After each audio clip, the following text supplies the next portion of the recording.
యోగా యొక్క ఆవశ్యకత మరియు ఇతర వ్యాయామాలు. ప్రస్తుత సమాజ జీవనం ఒత్తిడితో కూడుకొని ఉన్నది. ఒత్తిడి కారణంగా చిన్నాభిన్నమైన ఆరోగ్యం కాపాడుకోవడానికి ఆసుపత్రులు, ఔషధాలు, ఒత్తిడిని మడిచిపోవడానికి సామాజిక మాధ్యమాలకు, వ్యసనాలకు అలవాటు పడడం, అంతేకాకుండా తనను తాను నియంత్రించుకోలేని పరిస్థితి. వీటన్నింటికీ సులభమైన ఉపాయం శారీరక వ్యాయామం. ఎన్నో శారీరక వ్యాయామాలు అనుసరించి ఉంటారు, కానీ యోగ సాధన చేసి చూడండి, ఫలితాలు వేగంగా, శాస్త్రీయంగా, సులభంగా పొందగలుగుతారు. ఈ యోగ సాధనకు వయోభేదం లేదు, విద్యార్హత అవసరమూ లేదు. స్త్రీలకు యోగా ఎందుకు అవసరం అనే విషయం గురించి ఒక్కసారి ఆలోచిస్తే, ఉదయం లేచింది మొదలు నిద్రపోయే వరకు నిరంతరం బాధ్యతలతో విసుగు లేకుండా ఇంటి మొత్తాన్ని తీర్చిదిద్దే వ్యక్తి గృహిణి. కొద్ది సమయం కూడా వారు ఆరోగ్యంపై శ్రద్ధ చూపటం లేదు అనడంలో సందేహం లేదు. కారణం సమయం లేదు అనటం.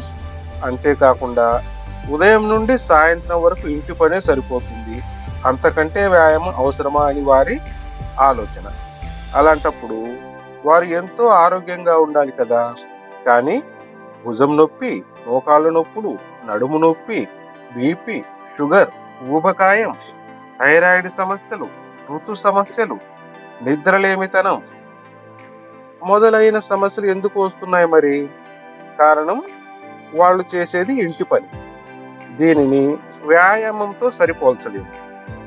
యోగా వీరికి శారీరక దృఢత్వాన్ని, మానసిక ప్రశాంతతను కలిగిస్తుంది. స్త్రీలకు సాధారణంగా విశ్రాంతి దొరికే సమయం ఉదయం 5 గంటల నుంచి 7 గంటల వరకు, 10 గంటల నుంచి 12 గంటల వరకు, సాయంత్రం 5 గంటల నుంచి 7 గంటల వరకు. ఈ సమయాల్లో కూడా ఇంట్లో పని ఏదో ఒకటి గుర్తు తెచ్చుకొని ఆ పని గురించి ఆలోచించడం. ఈ సమయాల్లో ఏదో ఒక సమయం మీ ఆరోగ్యం కోసం యోగ సాధన కేటాయించి చూడండి. కేవలం కొద్ది రోజుల్లోనే ఆరోగ్యంలో అద్భుతమైన మార్పులు తప్పక గుర్తిస్తారు.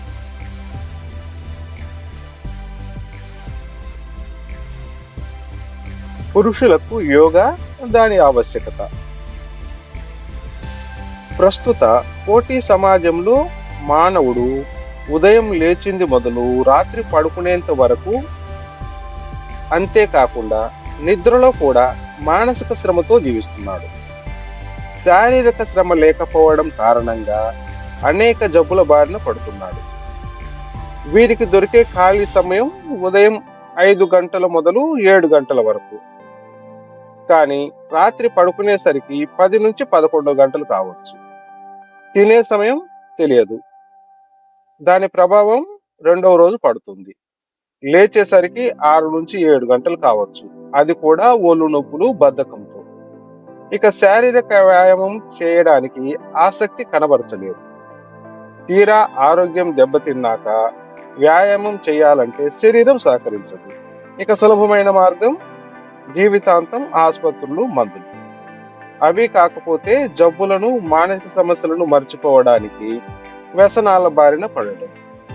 మంచి మార్గం తెలిసినా వెళ్ళలేకపోవడం, మార్గం చూపేవారు లేకపోవడం, వీటితో వ్యాయామాలకు దూరం కావటం.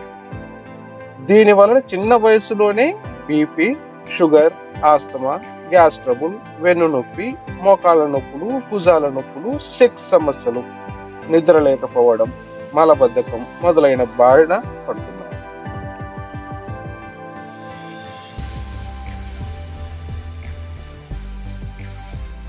పిల్లలకు యోగా.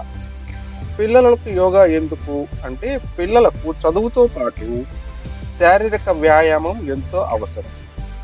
యోగా వీరి శారీరక ఆరోగ్యంతో పాటు మానసిక వికాసానికి ఎంతగానో ఉపయోగపడుతుంది. యోగ సాధన పిల్లలకు చిన్ననాటి నుండి అలవాటు చేయడం వల్ల వారు మానసిక పరిణతిని చెందుతారు. శారీరక దృఢత్వాన్ని, క్రమశిక్షణను చిన్ననాటి నుండే అలవాటు చేసుకుంటారు.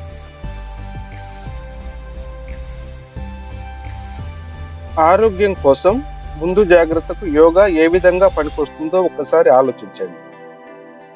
నాకు ఏ జబ్బులు లేవు, నాకు యోగా ఎందుకు అనుకునేవారు ఒక్కసారి ఈ విషయం ఆలోచించండి. ప్రస్తుతపు ఆహారపు అలవాట్లు, చేసే శారీరక శ్రమ, కాలుష్యానికి మన శరీరం ఎంత మాత్రం ఓడ్చుకుంటుందో ఒకసారి గమనించి చూడండి. వీటి గురించి ప్రత్యేకించి చెప్పవసరమే లేదు. ఇది అందరికీ తెలిసిన విషయం. మనం రసాయనాలతో పండించిన పంటలు తింటున్నాం, కాలుష్యంలో జీవనం గడుపుతున్నాం. వీటిని ఎదుర్కొనే సామర్థ్యాన్ని యోగా మీకు అందిస్తుంది. ఇది నిజం. అంతేకాకుండా వంశపారంపర్య జబ్బులను ముందుగానే రాకుండా కాపాడుకోవడానికి ఉత్తమమైన మార్గం యోగ సాధన.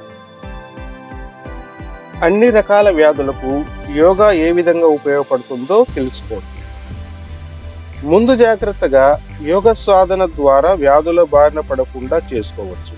కానీ సమయాభావం వల్ల కానీ లేదా వేరే ఇతర కారణాల వల్ల ఆరోగ్యంపై శ్రద్ధ తీసుకోలేక వ్యాధుల బారిన పడితే యోగా మీకు సులభంగా మందుల అవసరం వీలైనంత వరకు లేకుండా పరిష్కారం చూపగలదు.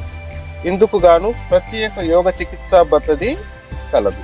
దాన్ని యోగా థెరపీ అని కూడా అనవచ్చు.